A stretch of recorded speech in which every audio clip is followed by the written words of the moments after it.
चलो गुरु। नमस्कार साथियों, एक बार आपका फिर से स्वागत है चैनल पे। कल जो मैंने वीडियो डाला था उस पर बढ़िया रिस्पॉन्स आप लोगों ने दिखाया और चैनल का जो नाम है वो बिल्कुल चरित्रार्थ होता हुआ नजर आया, द बिटर ट्रूथ, कड़वा सच। कई लोगों को मेरा वीडियो बहुत कड़वा लगा है, मैं यही तो चाहता था। आज का अपना जो टॉपिक रहने वाला है, जिस टॉपिक पे मैं आप लोगों से अपने विचार शेयर करना चाहता हूँ, वो है रिजर्वेशन के बारे में। जब से ये सीजेपी का आंदोलन ख़त्म हुआ है तब से जो है लगातार एक और इंस्टाग्राम पे चैनल बना है और बहुत सारे लोग उसको फॉलो भी कर रहे हैं। उसका नाम है रिजर्वेशन हटाओ। रिजर्वेशन हटाने की वो बात कर रहे हैं। अब कुछ बातें, कुछ कहानियाँ मैं आपको सुनाता हूँ। आराम से बने रहिए चैनल पे और मेरी बातें सुनिए आराम से ना। सबसे पहले होमवर्क करके आया हूँ मैं, तो आपको आराम से एक चीज़ें बताता हूँ। फर्स्ट ऑफ ऑल, वाई पूर्ण सिंह जो कि एक IPS अधिकारी थे हरियाणा के अंदर, और 7 अक्टूबर 2025 को उन्होंने सुसाइड कमिट कर लिया। सुसाइड कमिट करने के बाद में 8 पेज का उन्होंने नोट लिखा पहले, उसके बाद उन्होंने सुसाइड कमिट किया।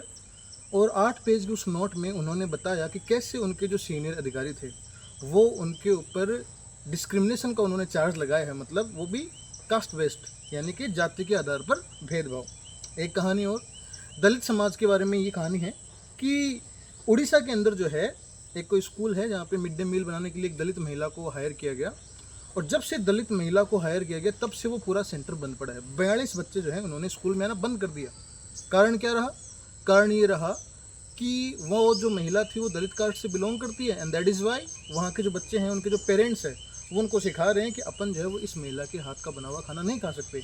80 से लेकर के 90 दिन तक जो है वो स्कूल वहाँ पर बंद रहा। वहाँ पर जो है बच्चे वो बहुत ज़्यादा मात्रा में नहीं है।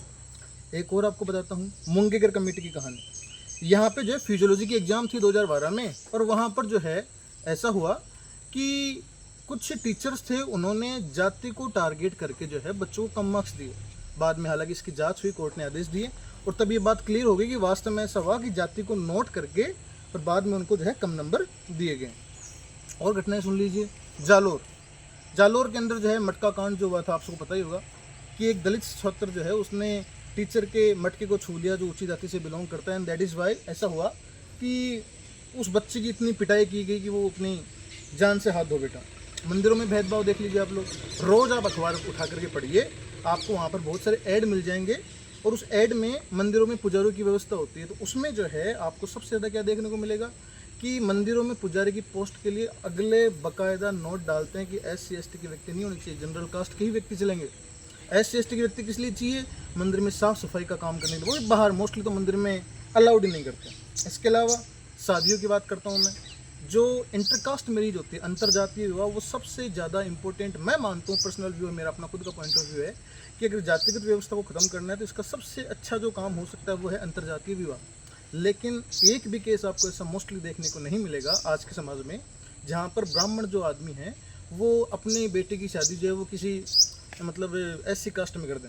हाँ, ये पर्सनल चॉइस का मामला है, तो इसमें मैं ज़्यादा तो नहीं कह सकता, लेकिन हाँ 1-2 केस तो कम से कम ऐसे देखने को मिले। डॉक्टर भीमराव अम्बेडकर जो थे उनकी शादी हुई थी ब्राह्मण महिला के साथ में। उसके बाद से मेरे को एक भी केस जो है वो नहीं मालूम। इसके अलावा आप लोगों ने ये भी केस सुना होगा कि एक व्यक्ति जो है वो शादी में घोड़ी पर बैठा, इस वजह से उसको गोली मार दी गई। एक व्यक्ति जो है वो मूंछ रख लेता है, विशेष कास्ट से है इसलिए उसको भी गोली मार दी जाती है। और इसके अलावा अब जो मेरा मेन पॉइंट है वो आपको मैं बताना चाहता हूँ। ऐसी मतलब घटनाओं की लिस्ट मेरे पास भरी पड़ी है और मैं आपको बहुत सारी बातें इसके बारे में बता सकता हूँ। बहुत सारी घटनाएं हैं, ये तो मैंने कुछ आपको मेन गिनवाई है, ऐसी बहुत सारी घटनाएं हैं। अब जो रिजर्वेशन हटाने की बात हो रही है, कई लोग जो वो कह रहे हैं कि भाई जो SC ST कास्ट के जो लोग हैं, OBC जो भी है, जिनको आरक्षण मिला है, तो उनको जो है क्या करना है कि अब वो कह रहे हैं कि ये थोड़े सशक्त हो गए हैं, कुछ नौकरियों में आ गए हैं, कुछ अच्छे पदों पर हैं, तो उनको जो आरक्षण हटा दिया जाए।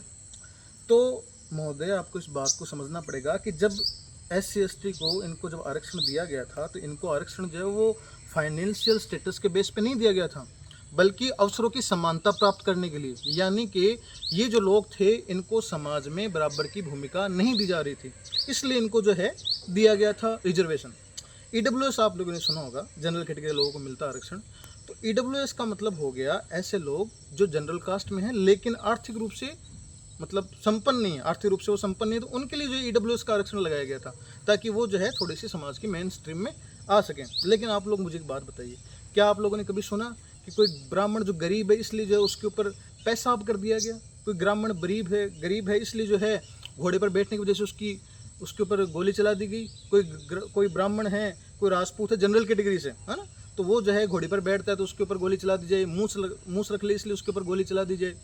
ऐसी कहीं घटनाएं अपन को सुनने को नहीं मिलती। ये होता है जाति देख करके, फाइनेंशियल स्टेटस देख करके कभी नहीं होता है। और ये व्यवस्था आज भी है, हर जगह पे आप जहाँ पर भी जाएंगे आपको हर जगह पे कास्टिज्म जो है वो देखने को मिल जाएगा। अगर आप वास्तव में चाहते हैं कि रिजर्वेशन हटे तो आप अपना नाम जो है, सरनेम जिसको बोलते हैं, उसको आप सिर्फ इंस्टाग्राम आईडी से मत हटाइए, उसको आपको अपने एक एक डॉक्यूमेंट से हटाना पड़ेगा, अपने जीवन से हटाना पड़ेगा। जब आपसे कोई पूछे कि जाति क्या, तो there must be only one caste, humanity, इंसानियत ही आपकी जात होनी चाहिए, दैट्स ऑल।